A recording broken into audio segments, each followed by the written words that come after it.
कभी कभी उपासक फंस जाता है, सामने वाले को प्रसन्न करने की चेष्टा में कभी कभी उपासना में बाधा खड़ी हो जाती है। ये कैसे संतुष्ट होगा? ये बहुत बड़ी कमी है।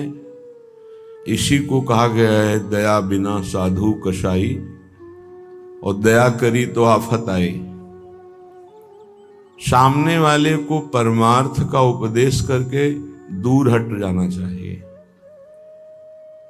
वो पकड़े परमार्थ को तब तो उसको निकाला जा सकता है, और यदि कहीं कि इसको संतुष्ट करके निकाला जाए तो वो कभी संतुष्ट नहीं हो सकता। ऐसी नीच वृत्ति होती। जितना आप उसको निकालने की चेष्टा करेंगे उतना ही वो आपको दलदल में धंसाता जाएगा। ये प्रकृति का सिद्धांत है, इसलिए उपासक को निरपेक्ष रहना चाहिए, किसी की अपेक्षा नहीं रखनी चाहिए। ये अनुभूत बात कह रहे हैं। जो संतों से अनुभूत है वही हृदय में अनुभव में आता है।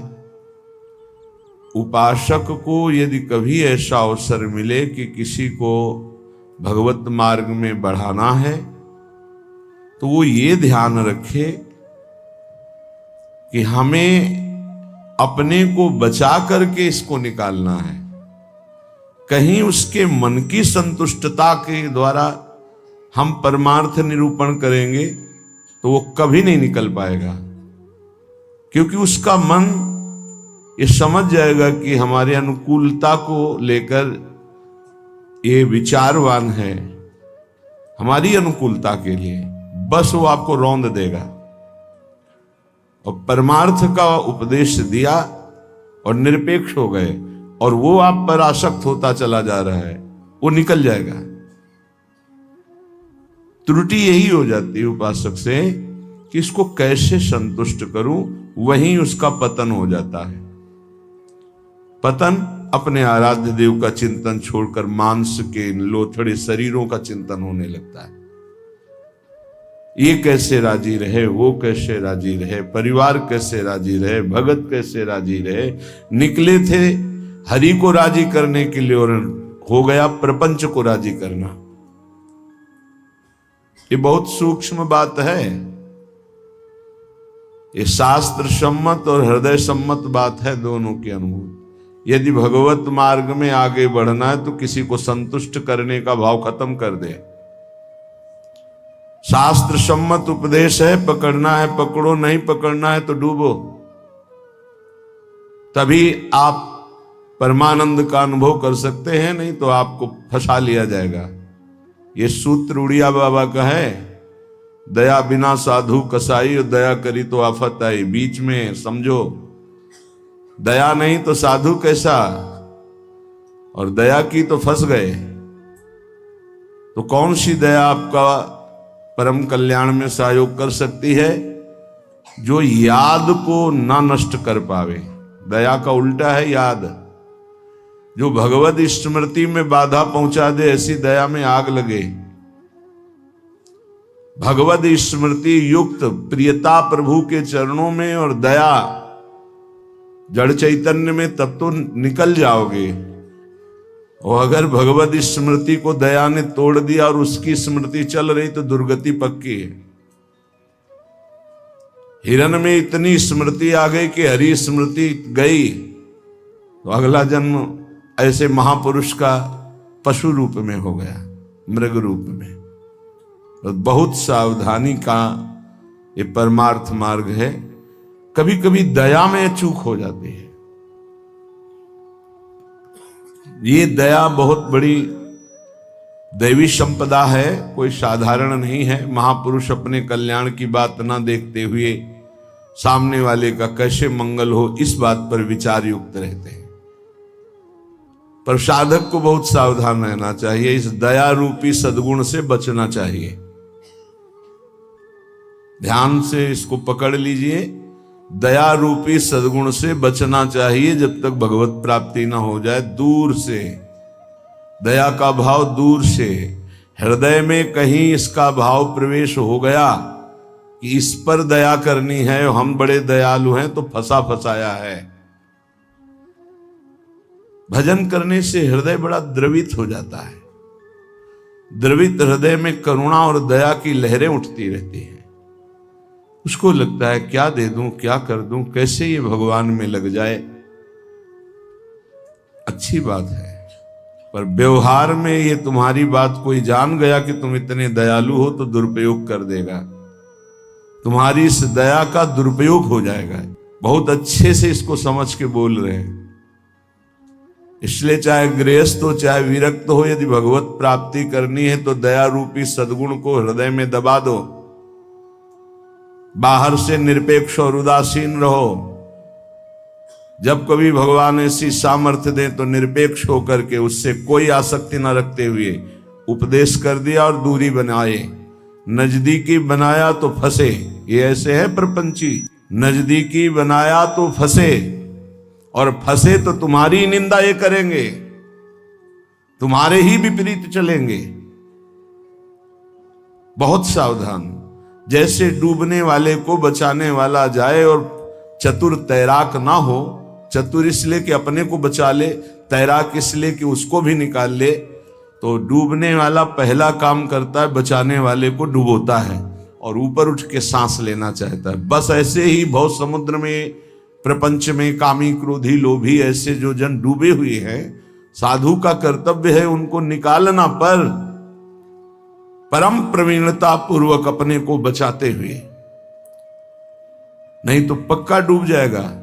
पक्का अनुभव की बात है। संतों की जो बातें होती है छाती की बातें होती, पढ़ी लिखी बातों में उतना प्रभाव नहीं पड़ता जितना हृदय की अनुभूत बातों पर पड़ता है। फिर अनुभव होगा कि बड़ा इष्ट कठोर है, वो हमारी रक्षा नहीं की, हमको बचाया नहीं, हम संकट में फंस गए। तो इष्ट शास्त्रों में संतों के रूप में, गुरुदेव के रूप में उपदेश करते हैं।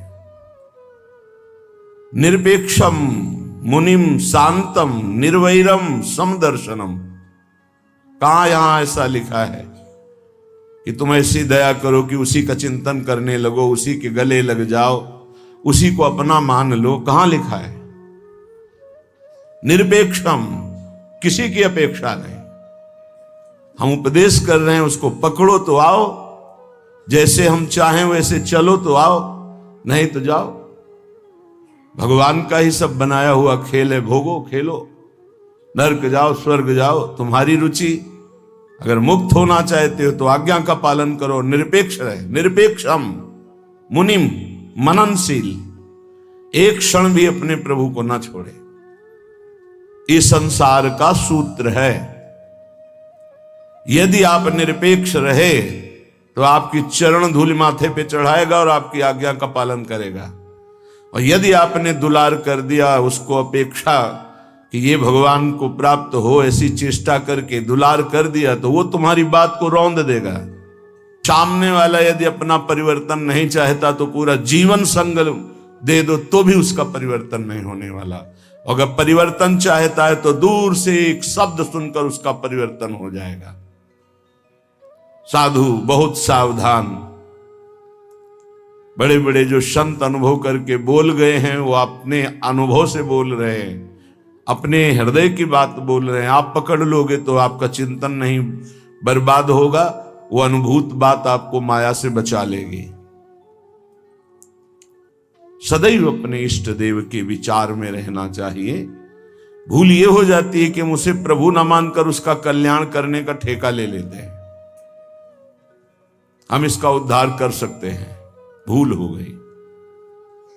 हमारे प्रभु आए शिष्य का रोल करते हुए, स्वांग करते हुए, तो स्वांग मात्र करना गुरु का असली बात नहीं है। गुरु शिष्य एक ही परमात्मा तत्व विराजमान है, असली बात है।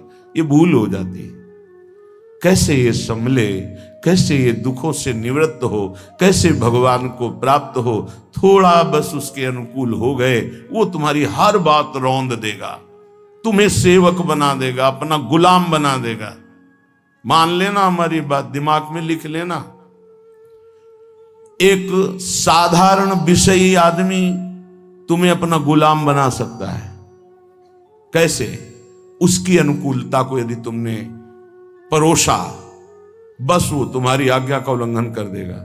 ऐसे सात्विक जन बहुत कम होते हैं जो ये बात सोचे कि ये किसी की तरफ देखते नहीं, किसी से बोलते नहीं। इन्होंने हमारी तरफ देखा, हमसे बोले, बात किया, अहो भाग्य। यह हम अपने अनुभव की बात और संतों के अनुभव की बात करते हैं जो माया मुक्त हैं। किसी को उपदेश देकर निरपेक्ष हो जाना, यही उसके कल्याण का स्वरूप है। उसको दुलार करना अपने और उसके दोनों के पतन का रास्ता है पक्का। संसार में कहीं कोई भी यदि भगवत मार्ग में चलना चाहता है तो वो शब्द पकड़कर निकल जाएगा माया से। और अगर गुरुजनों के, महापुरुषों के वचनों को नहीं माना तो हम लौट जाएं उसके चरणों में, वो हमारे ऊपर से खेले, तो भी वो कल्याण को प्राप्त नहीं हो सकता, क्योंकि वो वचन का पालन नहीं कर रहा। गुरुजनों का उदास रहना हमारे लिए अत्यंत आवश्यक है, क्योंकि जब वो उदासीन होकर तिरछी चितवन से देखते हैं तो हृदय थर्रा जाता है और धर्म पूर्वक चलता है। और जब गुरुदेव मुस्कुरा देते हैं तो उसका उल्टा फल होता है, हमें गर्व हो जाता है और हम उनकी आज्ञा का उल्लंघन कर देते हैं। ये संसार सद्गुरु स्वरूप है, ये पूरे जीवन शिक्षा देता रहता है। इसलिए हम बैरागी, भगवत मार्ग के अनुरागी या गृहस्थ में जो वैष्णवजन हैं, उनको ये जो दूसरों को उपदेश देना, दूसरों के कल्याण का ठेकेदार बन जाना, ये बहुत ही घातक खेल है। प्रवचन करना, उपदेश करना, दूसरों के मन को संतुष्ट करना, ये बहुत ही घातक खेल है भगवत प्राप्ति में।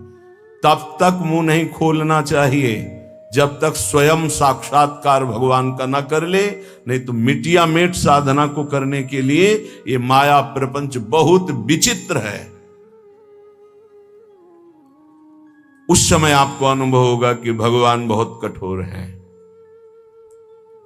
हमारी बात नहीं सुनते, हमें बचाया नहीं, इसीलिए पहले भगवान संत और शास्त्रों के रूप में बोल दिए हैं, ऐसा करोगे तो परिणाम ऐसा होगा। सावधान, तब तक कभी किसी को शिष्य ना बनावे जब तक स्वयं भगवत प्राप्त ना हो जाए। तब तक कभी प्रवचन उपदेश ना करे जब तक स्वयं प्रवचन उपदेश का आचरण जीवन में उतर ना जाए। जब सामने वाले में भगवान का दर्शन हो तो फिर स्वांता सुखाए तुलसी रघुनाथ गाथा। अपने अंतःकरण में भगवत प्रेम उल्लसित होते हुए भगवत चर्चा, ये आत्म सुख के लिए है। नहीं तो बाधा पड़ जाएगी, पक्का बाधा पड़ जाएगी।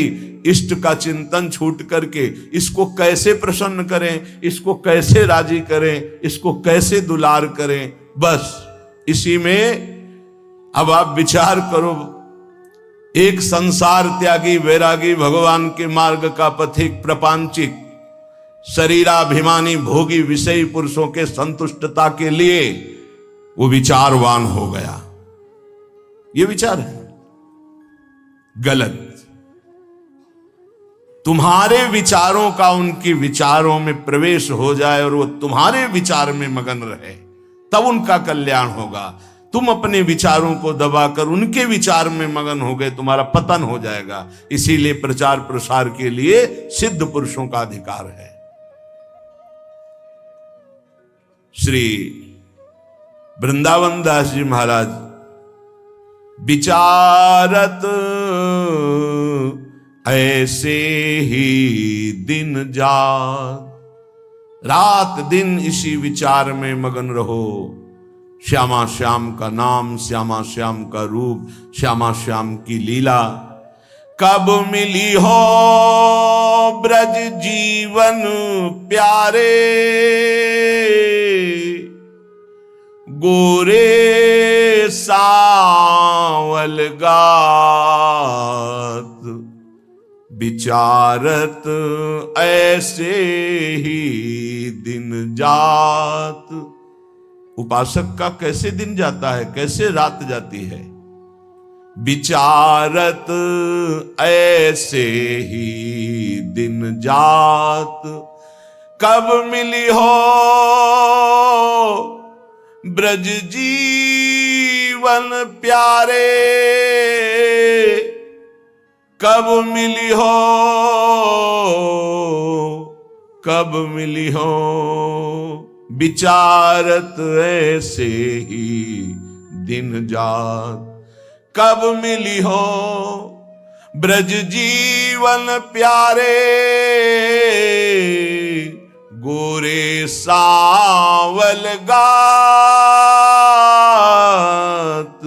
विचारत ऐसे ही दिन जात। कब मिलोगे? इतने दिन हो गए अभी तक साक्षात्कार नहीं हुआ। आज का दिन गया, आज की रात गई, फिर दिन आया, प्रभु कब मिलोगे, कब मिलोगे? ये व्याकुलता, यहां दूसरे के चिंतन की कोई गुंजाइश नहीं है। दया से चिंतन में फिसला साधक, ये हिरण का बच्चा मर जाएगा अगर हम इसकी रक्षा नहीं करेंगे। चलो ठीक, बाहर निकाल लिया, अब इसका पालन पोषण करना, चलो ये भी ठीक, 10-5 दिन में छोड़ देते, नहीं, गले लगा लिया, अगला जन्म हिरण का हो गया। बहुत बुरी तरह साधक दया में फंस जाता है, आसपास ऐसा जाल बिछ जाता है कि निकलना मुश्किल हो जाता है। दया से बहुत बचो, ये भागवतिक सद्गुण है, आता है हृदय में, द्रवित होता है हृदय। जहां दूसरों का चिंतन हुआ तहां चिंतन अपना बदल जाता है। फिर क्या होता है? कहिबे में नियरे से लागत, सपन्यों नहीं दर्शात, अब कछु निठुर भय या जुग में, ताते मन पछतात, विचारत ऐसे ही दिन जात। वो बातें तो प्रभु की करता है, लेकिन ऐसा अनुभव में नहीं है, बहुत दूर प्रभु होते हैं। कहिबे में नियरे से लागत, सपन्यों नहीं दर्शात, स्वप्न में भी प्रभु नहीं आते। क्यों? गजब की बात है, साधक जीवन भर चिंतन को संभालता रहता है, दूसरे पर दया करके वो अपने कीमती चिंतन को दे दिया है, वो समझ नहीं पाता क्या हमारे से इनको मिल रहा है। इन्होंने अमोघ चिंतन छोड़ करके मुझे अपना लिया, मेरा चिंतन करते हैं, मेरे दोषों को मेरे सामने रखते हैं, मेरे को अपना मानते हैं, इसलिए प्राण न्यौछावर हो जाने चाहिए। लेकिन नहीं, वो प्राण ले लेगा उसके, अगर ऐसी गलती की कोई उपासक। निज अनुभव कहो खगेसा, वो तुम्हारे प्राण ले लेगा, वो तुम्हारी जीवन भर की चिंतन वृत्ति को रौंद देगा यदि तुमने दया कर दिया। इस बात को समझ लेना। संतों का संग क्यों सुना जाता है? शास्त्रों में वही सब लिखा है, उसको अपने अनुभव से डुबो कर बोलते हैं। कहिबे में नियरे से लागत, सपने हूं नहीं दर्शात। अब करो प्रवचन, हृदय में आश्रय दूसरे का, चिंतन दूसरे का, संबंध दूसरे का, तो स्वप्न में भी आपके आराध्य देव नहीं झलकेंगे। फिर क्या हृदय कहेगा? अब कछु निठुर भय या जुग में, ताते मन पछतात। अब भगवान में नहीं सुनते, बहुत कठोर हो गए। हमें लगता है इस युग में, पहले बहुत जल्दी कृपा करते थे। हम आपको बताते हैं कलयुग में सबसे जल्दी भगवान प्रसन्न होते हैं। ठाकुर जी को जब यशोदा मैया रस्सी से बांधती हैं तो रास लीला में दर्शन करवाते हैं कि मैया ने कसम धरवानी शुरू की कि बंध जा लाला, हर रस्सी 2 अंगुल छोटी। तो उनको पता है भगत बहुत प्यारे हैं, पहले तो बड़ी कसम खवाई निज भगवान के स्वरूपों की, नहीं बंधे। फिर सतयुग के भक्तों की, फिर त्रेता के, फिर द्वापर की, जो ही कहा कि तुम्हें कलयुग के भक्तों की शपथ से बन गए। क्यों? कलयुग में बहुत कम भक्त होते हैं, विशुद्ध भक्त भगवान की। हाँ, वृष्टि शारदी कहूं कहूं हुई, जैसे शारदीय वृष्टि कहीं कहीं होती है, ऐसी भगवान की भक्ति, विशुद्ध भक्ति। विशुद्ध भक्ति में मिलावट, नाटक, दंभ, पाखंड, दिखावा, ये सब नहीं। केवल एक प्रभु से अपनापन, बहुत कम, तत्काल बन गए भगवान। कलयुग के भक्तों की जीव शपथ दी भगवान, ऐसा रासलीला में दर्शन कराते। कलयुग में बहुत जल्दी भगवान का साक्षात्कार होता है, पर बड़ा कठिन है अपने मन को समेटकर प्रभु में लगाना। करुणा निधि के ही भांति कहावो, सुनत नहीं सकुचात। एक बात मान लेना, हमारे प्रभु तक आवाज उसी की पहुंचती जिसका केवल प्रभु से संबंध है। अगर दूसरा कोई है तो आवाज नहीं पहुंचेगी, तुम्हारे हृदय में ही बैठेंगे, नहीं सुनेंगे। आवाज पहुंचती है जब केवल प्रभु रहते। जैसे द्रौपदी जी, जब तक कोई और था, अपना बल था, तो आवाज नहीं निकली। क्या द्रौपदी जी के हृदय में भगवान का चिंतन नहीं होता क्या? महाभारत में लिखा है, जो ही दुशासन आया तो भगवान का चिंतन चल रहा था, क्योंकि महाभागवत में कोई ऐसा नहीं कि श्री कृष्ण का विस्मरण था, लेकिन बल था पांडवों का, बल था औरों का। पुकार नहीं हुई, पुकार नहीं हुई। महाभारत प्रसंग में पढ़ के देख लेना, जे ही दुशासन गया उस समय द्वारिकाधीश भगवान के चिंतन में बैठी थी, क्योंकि रजस्वला थी। बल था कि ये सभा में ले जाएगा। 5 पति हैं, भीष्म आदि महापुरुष, आश्रय अन्य होने के कारण वो केवल अंदर चिंतन चल रहा था, पुकार नहीं हुई थी। बहुत सावधानी से समझने का विषय। जब सब बल छूट गया तब उन्हीं का जो हृदय में चिंतन हो रहा था, जो ही पुकार हुआ तो चमत्कार हो गया, वस्त्रावतार भगवान का हो गया। इसलिए करुणानिधि हैं, पर वो सुनेंगे नहीं जब तक आपका कोई और है। ये बहुत जल्दी फोन नंबर लग जाता है हमारे ठाकुर जी से। नंबर है एक, बस एक। मेरे तो गिरधर गोपाल, दूसरों न कोई। बात कर लो, सब डिलीट करो। सबकी ममता ताग बटोरी, मम पद मन ही बांध बर डोरी। कनेक्शन, जय जय, तुरंत उत्तर मिलेगा। हाँ बोलो, आपने कनेक्शन नहीं फैला। कनेक्शन तो जननी जनक बंधु सुत दारा, तन धन धाम सुरत परिवारा। तो इनसे बात करो, हरि से कैसे होगी? हरि से बात करने के लिए एक ठसक हमारे माई श्यामाजू को राज, एक मात्र प्रियाजू से अपनापन। तो अभी बात कर लो। लेकिन धिक्कार है हमारे मन को, हमारी इंद्रियों को, हमारी बुद्धि को बड़े परमार्थ के बहाने से चुराती माया। माया कोई विपक्ष बन के थोड़ी आती है, नहीं तो साधक विपक्ष को पहचान के फौरन अपने को बचा ले। वो भी चतुर खिलाड़ी है, पक्ष बन के आती है। हम इसका कल्याण कर देंगे, ये हमारी सेवा में है, ये इसका मंगल होना चाहिए। मार देगी।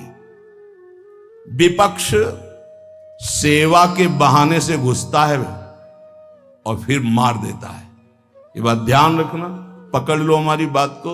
एक परमहंस जी हमें मिले, वो आर्मी में मेजर थे, बाद में संत बने। बहुत ही अष्टपुष्ट शरीर, हमसे 1 बीता लंबे, भारी त्रिशूल हाथ में रखते थे। गौ रक्षक, हजारों गौओं को ट्रकों से छुड़ाया था। तो विपक्ष मूड़ मुड़ा के, सफेद अचला सफेद ऊपर, साष्टांग दंडवत उनके आश्रम में। महाराज हमारी गौ भक्ति बहुत जोर की। कसाई था,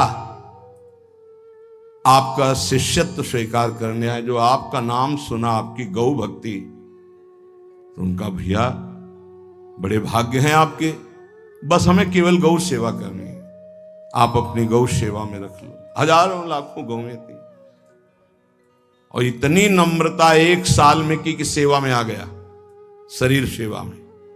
हर बार साष्टांग दंडवत, हर बार जे भी, बस उसने ये स्वांग ही रचा था जे भी शरीर सेवा में आया 2-3 दिन के अंदर वो रात्रि में दूध लेते थे 2 लीटर गाय का, उसी में जहर, जे ही पिया दूध से तुरंत अंदर, वो बड़े भागवतिक थे, तुरंत अंदर आया, तुम्हें जहर दे दिया गया। बुलाया, कहां है वो? गायब, है ही नहीं। 5 लीटर गौमूत्र पिया, हमसे एक बीता लंबे से, बस उनको यही समझ में गाय बचा सकती है। 5 लीटर जी ही गौमूत्र पिया, 5 मिनट में ही इतनी उल्टियां हुई कि सब बाहर। थोड़ी देर के लिए मूर्छित रहे, कोई डॉक्टर की जरूरत नहीं पड़ी और ठीक हो गए। एक तो भागवतिक दिव्य श्रद्धा उनकी, दूसरी गौमूत्र ने उनको बहुत सी उल्टियां करा दी। 5 लीटर, ढक्कन 2 ढक्कन की बात, इतनी गर्मी, 5 लीटर मतलब बार बार उल्टियां, तो सब बाहर निकल गया। और सामर्थ्यशाली भगवत चिंतन परायण गया न सेवा के मिस से। विपक्ष कभी विपक्ष बनकर नहीं आता, मित्र बनकर आता है। ऐसे ही साधक पक्का समझ ले, माया विपक्ष, वो मित्र बन करके आएगी, वो आपकी सेवा में से आएगी, हाथ जोड़ के आएगी और रौंद कर पैरों से चली जाएगी। कागज में लिख लो, दिमाग में लिख लो। कैसे जानोगे माया विपक्ष आ गई हमारी सेवा में?